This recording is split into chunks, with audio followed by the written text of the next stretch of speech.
Hello, I have never made a video in this style before, and I don't truly have the proper equipment to do so. But I'm going to give it a shot because I wasn't happy with the video I was working on, where, as usual, I put my disembodied voice over top of videos and pictures as I read off a script. Usually that works fine. For my Origins coverage, I really wasn't feeling it, so we're going to give this a shot. And because I'm doing it this way, there's a couple things I want to note really quick. Since I'm not reading off a script, I have no idea how long this video will be. So I know I tend to ramble. I will leave timestamps down in the description below so that you can skip to the parts that you want or care about. Secondly, there's a good chance you're going to hear my dogs tippy-tapping across the wooden floor at some point, and I apologize. But to get started here, Origins, if you don't know, is a really big convention that's held in Columbus, Ohio.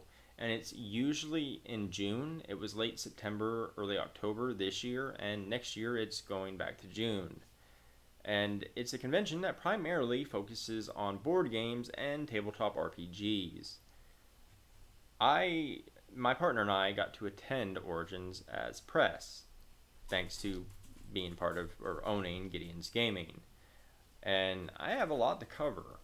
We came home with a ton of board games, some that I bought and others that were given to us by publishers and designers for review purposes.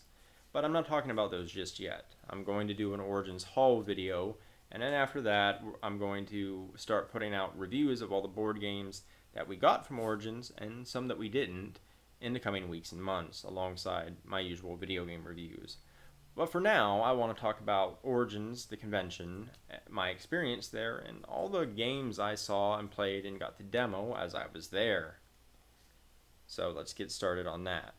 I do want to note that the footage you're going to see, a lot of times it's going to look empty, and the reason for that is we did a lot of the recording during our early press hour. Press got to get into the exhibit hall an hour early on Friday, and that's when we chose to record before there was people in the way. So that's that. Anyway, first topic is not a particularly joyful one, is COVID. I had concerns. I have anxiety issues, and my sanitary measures since the pandemic began have been extreme, even by very cleanly standards. Now, I've been vaccinated, but breakthrough cases are a thing, rare though they may be.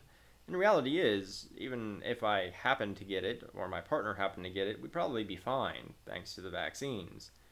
But the people we come in contact with, like my parents, might not be, so I was worried.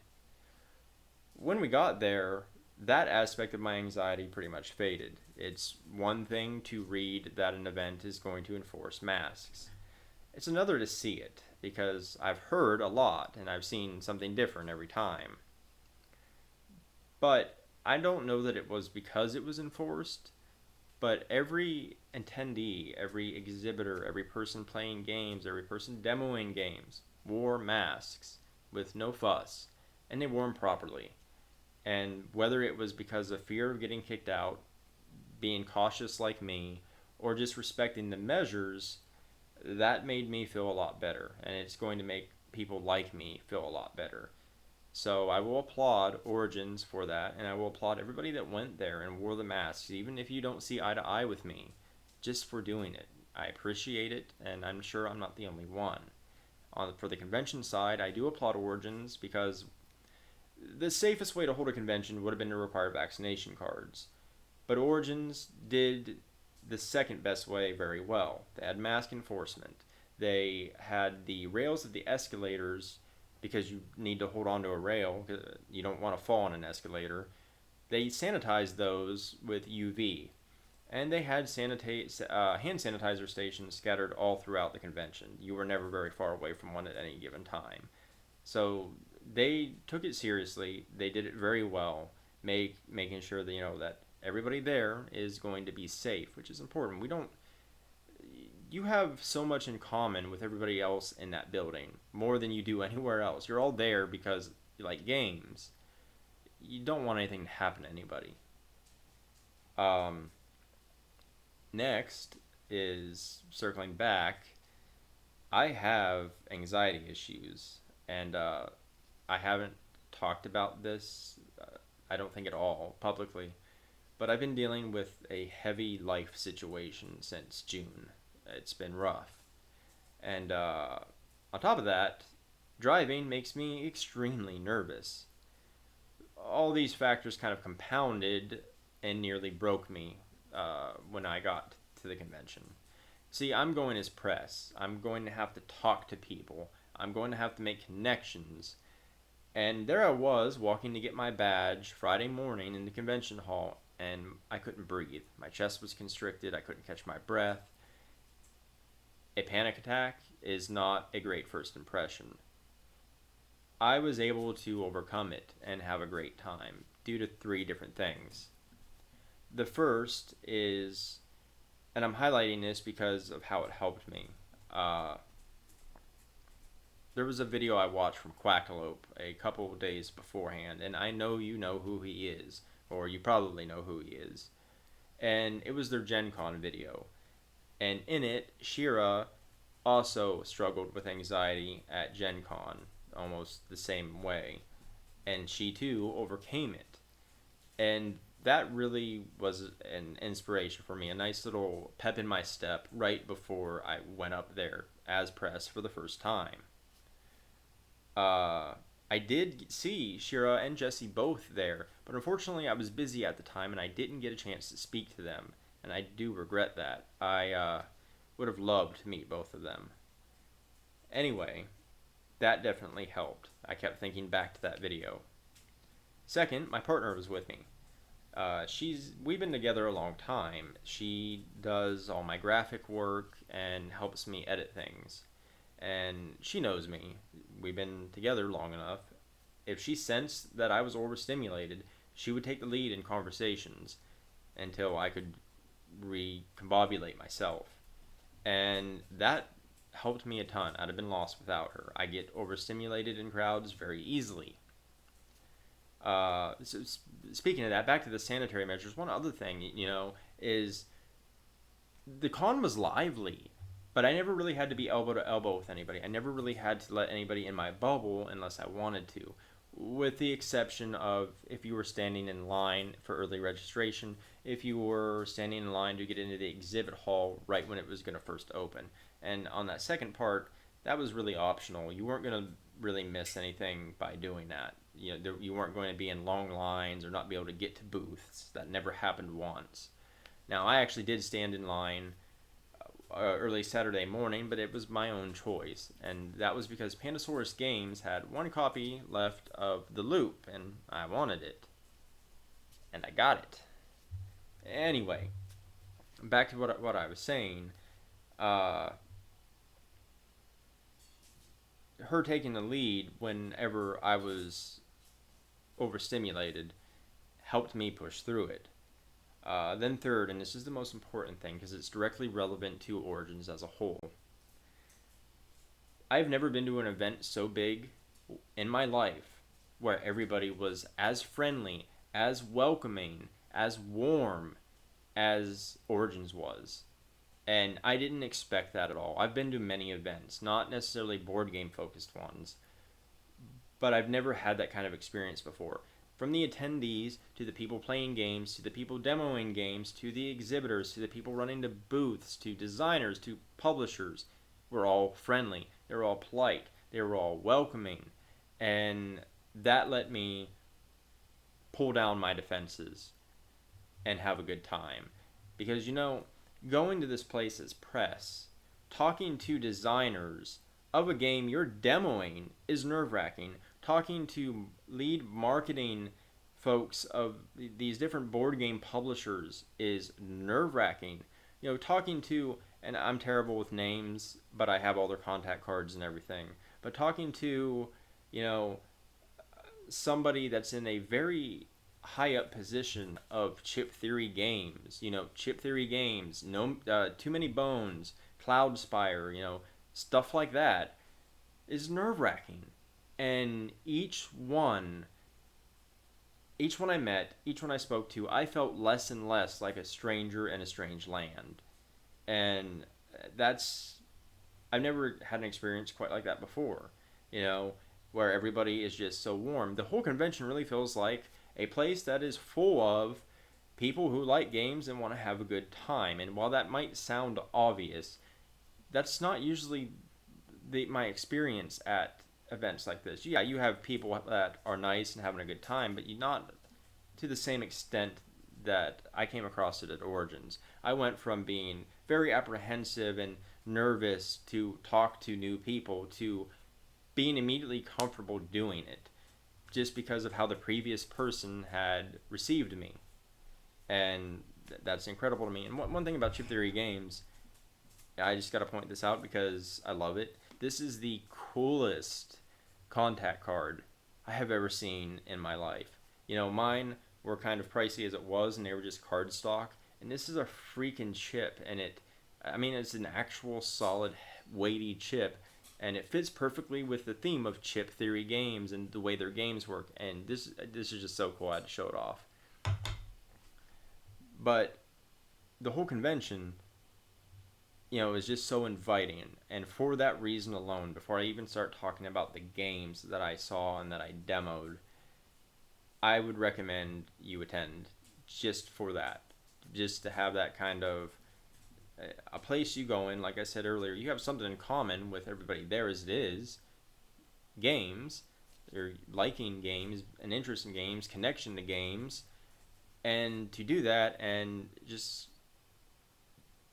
be around people that friendly, welcoming, that want to play games, that, nobody's being standoffish in a corner, because the whole convention is a social focused thing. You're playing board games, you're buying board games, you're interested in board games, or, things adjacent to them. There are other things there than just board games, but, they're following a theme anyway.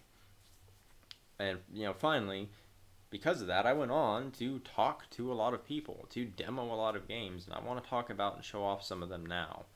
I'm going to have to grab my phone because while I'm not reading off a script, I have a list of games I wanted to make sure I brought up, and there's probably some missing off the list that I wanted to include and already forgot to, but I can't remember them all right off the top of my head. So I'm going to grab this, and that is my phone ringing. Hello? Speaking. 6 hours later. Funny enough, that was actually a phone call from my local game store about my Frosthaven pre-order, which is really funny because Frosthaven is one of the games I want to talk about. But it's even more funny because they had wrote it down as a Frosthaven D&D book. That is not a thing. So they were calling me to try and sort that out. And I told them, no, it's just a Frosthaven game. So that's all sorted. But that's funny because I actually demoed Frosthaven at Origins. I couldn't go to Origins and not demo Frosthaven. However, that was a popular demo. They had a sign-up sheet, and that thing filled up. I feel bad for the people that were running them because they were hammered with demos all day, every day at the con. But we got into one, and it was really cool. We weren't demoing it on just normal game tiles. There was big 3D terrain, fancy stuff. And we got to demo it for an hour. I played the Deathwalker, and I did terrible. I couldn't wrap my head around how to use the shadows in that time span, especially with being distracted, by the con itself. But it was great. It was exciting. It played a lot of it is like Gloomhaven, which, is fine because Gloomhaven is incredible. But one thing that really did catch my attention was we fought one particular monster that changed its focus based on the card it drew. It went for the player that was farthest away, and that's a big deal. If there are other creatures in that game that behave like that, that really changes up, how it plays and how you play, and that's a really good way that they might be able to dial up the difficulty a bit, But yeah, Frosthaven had a great time. No, unfortunately, I came into Gloomhaven kind of late. I reviewed Jaws of the Lion, and I'm in process of reviewing Gloomhaven, but I missed the Kickstarter completely. So my local game store, I have attempted to pre-order it. That's who called me to sort that out. But yeah, hopefully I can get a hold of it. But for those of you who backed it, you are in for a good time. Another game I saw, I think this is one of the first ones that caught my attention, is Vagrant Song. Now, this is a campaign game too, but it's not a legacy game. There's no component destruction. So it's meant to be replayable, and everything that I saw points to that being true. But you play as people fighting ghosts on a train, and it has this really, really stylistic, old school cartoon art style, but not to the that art style can creep me out, like the way Cuphead does it, but this one didn't. It's just a really really cool art style that caught my attention, and I actually got to demo the game because the person running it was gracious enough to allow us to do it, even though we came to his table late. If you, on the off chance that you see this video, thank you so much. We still appreciate it, and we're totally sold on the game. And the reason for that is each encounter is a kind of boss fight. It's in our case it was one ghost. It might be one ghost every time, one type of ghost, or there might be encounters where there's multiple. But anyway, we're fighting one ghost on this train, and each character has different abilities and skills that they gain over time and stuff like that. But the actual turns are like really simple to understand, but there's a lot there, and you don't approach it the same way that you would another combat game. Not exactly. Like there's attacks you can do, but like for example, you can also go to a nearby crate and try to scrounge for stuff. Or the big deal is there are events placed on the map, and you can go to these events and activate them as one of your actions. And these are thematic things that affect the ghost's kind of humanity, and this is one of the ways that you can help you deal damage to it to bring them, because you're not trying to kill the ghosts, you're trying to save them even though you're fighting them. So it has these really thematic kind of events that you activate, not that aren't just, they don't just happen, they're one of your abilities in your toolkit to activate. And the ghost itself can change from happy to angry, and that affects how it fights you. And one of the most standout things about it to me was the way it scales the player count. You think action economy math, 4 people are gonna pound one single enemy. But the way it works is, I take my turn, the ghost takes a turn. You take your turn, the ghost takes a turn. My partner takes her turn, the ghost takes a turn. And it's a very simple mechanic that makes the game scale beautifully. Like a lot of ways that games scale are a lot more complicated than that, and it's just a very simple thing. It's brilliantly simple, and it seems to work really well. I'm very very excited about Vagrant Song, and it's barring the global shipping issues, it's supposed to come out later this month, early November. They actually were selling some there. I wasn't lucky enough to get a copy. They had low stock and they went fast, and I understand why. It's a great game. So definitely look for that one, because I'm going to be. Another game, there's a set of 2 games from Mid-Level Meeple, which is a husband and wife design team, and we got to demo both of them. One of them was called Fortune and Famine, and in this one, you and the other players are playing rulers of a kingdom that is trying to survive famines over 4 seasons. And the way you do this is by trying to stockpile grain, and the way you do that is by using workers. And what this boils down to is there's sets of available workers that are drawn every turn, and you're bidding against the other players with silver to try and get the ones you want, because different ones do different things. And you're bidding against each player to try and get the ones that you want, so that you can get that production going. And you also need silver, because you need silver to actually bid, but you also need it to pay to store your grain, because if a famine card is revealed and you're any grain not stored, you lose half of it instantly. Everybody does. And whoever has stored the most grain at the end of the game wins. But as the game progresses through each season, it gets more and more complex and a little bit cutthroat because workers get added that allow you to steal from the other players if you can get a hold of those workers. And you have limited slots on how many workers you can have, and you can get rid of an old worker to get a new one. But there's a whole lot of tactical stuff going on between the workers you want, the workers you don't want your other players to have, whether you're going to protect yourself against getting attacked or you're going to attack other players, and the ability to, are you going to gamble on keeping your grain unstored so you can do other things, or are you going to play it safe and store that grain before the famine hits? Sorry, that was my dog. It was really great. I loved it, and I'm not the only one. I watched a whole lot of people, I almost said meeple, people demo that game, get up, go to Mid-Level Meeple's booth, and order it immediately after. It's a really great game. It should be coming soon. You can go to their website and order it, but again, just keep in mind, be patient. There is shipping issues going on. Everything's a mess. The other game by them that we demoed is called crap. It's either Gunfights and Gamblin or Guns and Gamblin, and I definitely should have double checked before I started this video, but it's one of them. It's close. Go to midlevelmeeple.com and you'll see it. But you play two teams, the Renegades and the Pioneers, and when we demoed it, we played with an expansion that took the player count from 2 to 4 to 2 to 6. And the teams of 3 are split between Pioneers and Renegades. And every person on each team has a unique role. And we were playing the Renegades, and we were against the Pioneers.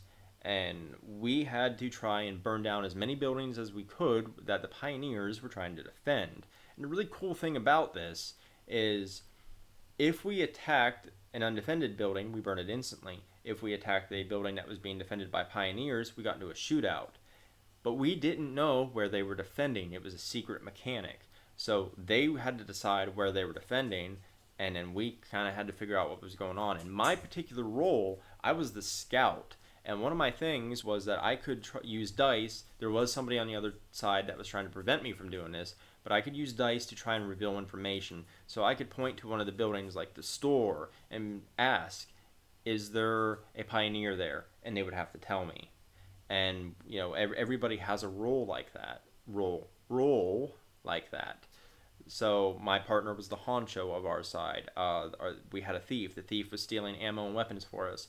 My partner, as the honcho, could gamble with a mini game inside the game called Black Betty to get money to outfit us with stuff. And she actually directed where we would attack. So the whole demo, there was a ton of table talk, a ton of strategizing and whispers, and it was exciting. Everybody had fun, lots of dice rolls, and that was a good time.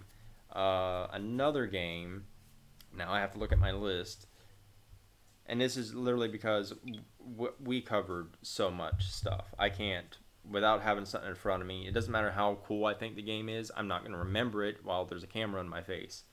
For Glory by Spillcraft Games, and I feel bad about this one, because as soon as I saw it, I knew about it before I went up there.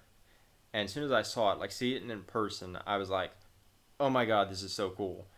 And I wanted to demo it, and I told them I'd demo it, and I never came back to demo it, just because time got away from me at Origins. I'm definitely going to have to try and keep track of time better next year. But it is this really cool deck building game with a gladiator theme, and the theme is perfect for a deck building game. And you're acquiring gladiators and trying to win the favor of patrons, and you're battling throughout different arenas, and the artwork is fantastic, and the whole thing is just really cool, and really, really appealed to me. And sadly, the game itself is actually out of print. There's a Kickstarter later this month that is going to is for reprinting For Glory and a production of an expansion pack for it. So I'm definitely excited about that. I'm watching, keep an eye on that. Another one is called Mythic Mischief, which had a crowdfunding campaign on GameFound, and it is this I don't know if I said this earlier or not, but I am a sucker for asymmetric player powers, which Fortune and Famine had, and that is Mythic Mischief.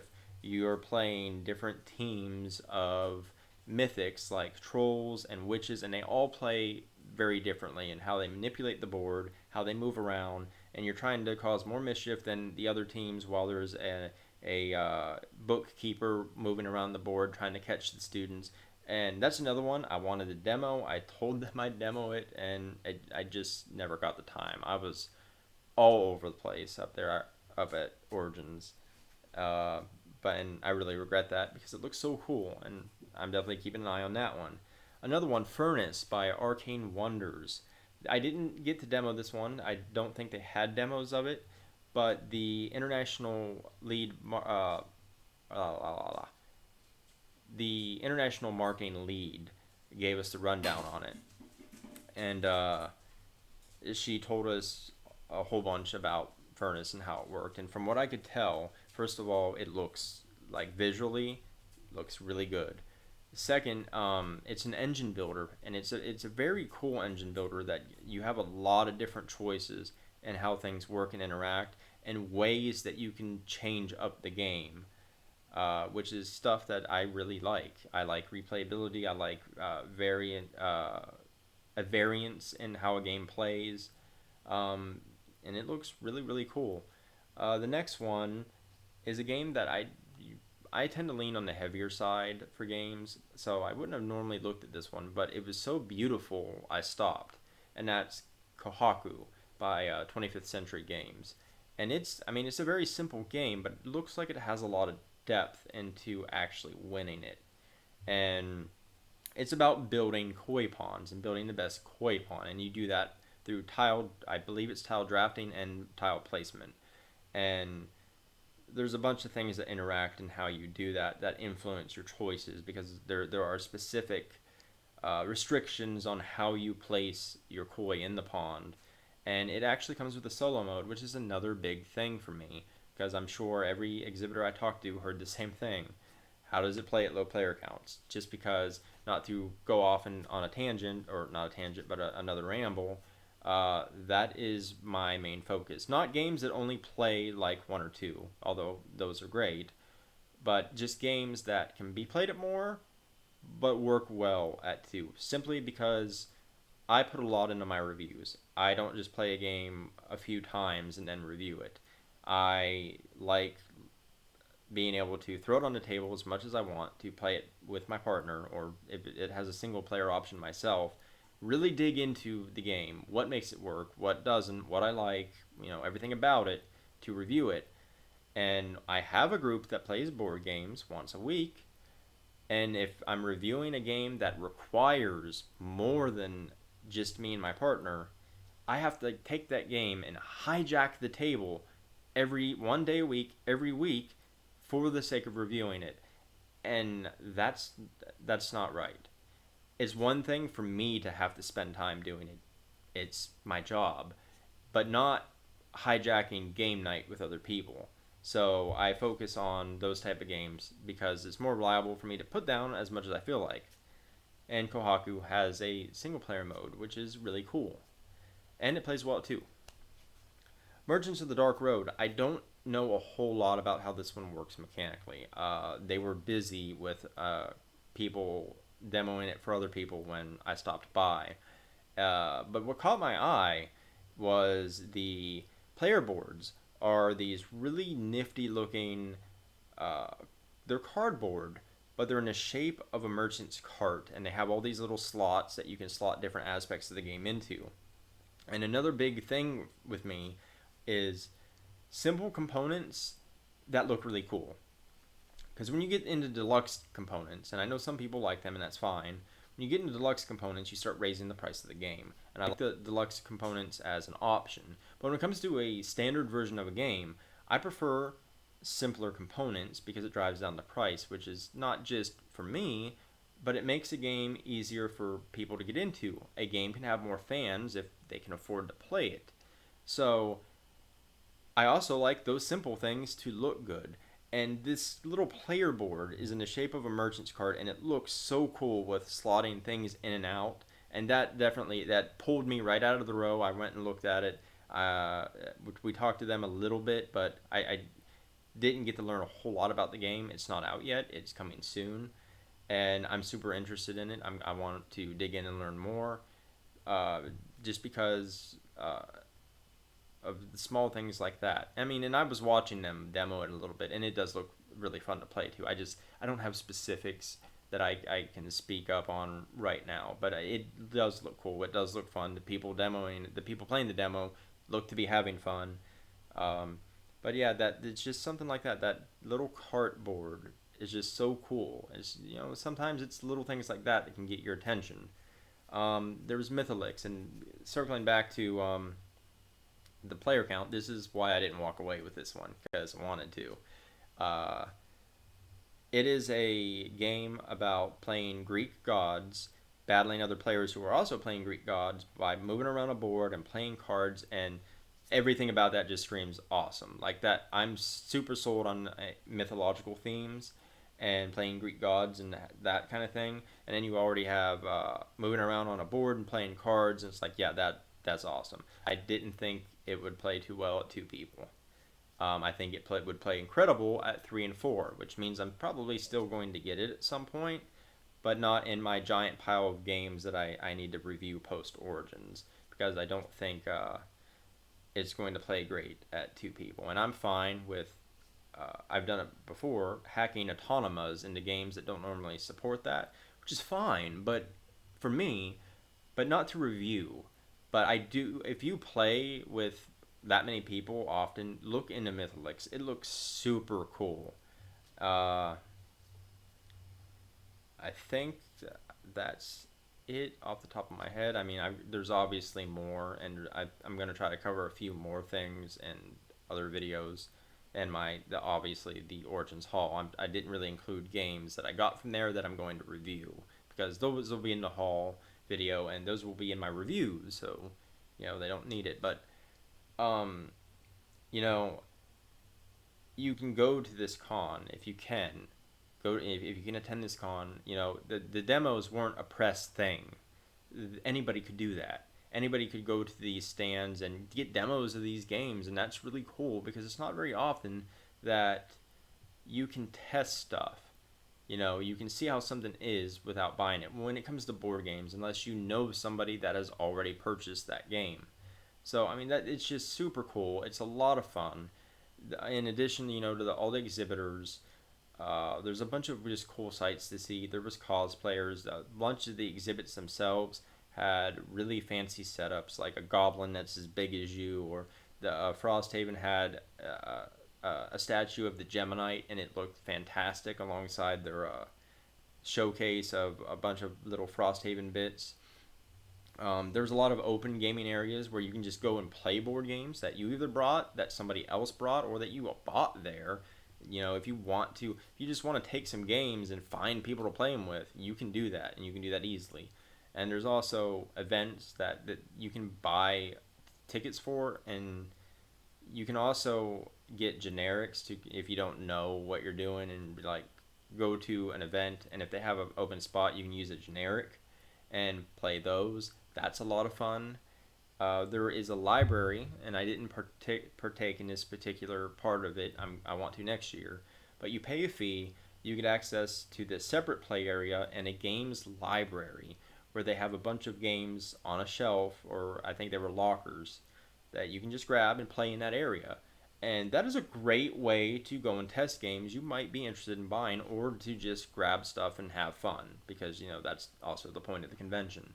And that's really cool. I definitely want to do that next year, because I have every intention, sorry, that's my phone again, every intention of attending next year. Definitely I'm going to apply for press badges again, and I'm definitely going to go. And who knows, maybe you'll find me up there and we can play a game together. But I think that's it for now. This is really hard without having a script in front of me telling me when to start and stop. So again, timestamps. But if you did enjoy this video, liking and subscribing is immensely helpful. And I've also left several links down in the description below. One on my website where you can find the bulk of my written content, and one on my Ko-fi page if you feel like throwing in a donation. I am reworking some stuff here soon on my site about how it's organized because I am moving much deeper into the tabletop sphere than I was before. I've always been a board gamer, but I started reviewing them later than I started video games. And to be honest, the board game side is more popular. Not that my video game stuff doesn't do well, but my board game content does very well on the website. I still haven't quite figured out the algorithm for YouTube on that yet. My video game stuff does way better on YouTube. But I'm definitely, especially having post Origins, made a bunch of connections. I've got a bunch of games I got to do. Definitely pushing further into the board game sphere. So I'm working on getting the site reorganized so that you go there and you find the content you want to find easier. You want video games, you want board games. Because right now it's just kind of a mix of both, and I don't particularly care for that, especially as the board game side grows, and it's going to. Um, but yeah, in any case, thanks for watching, and until next time.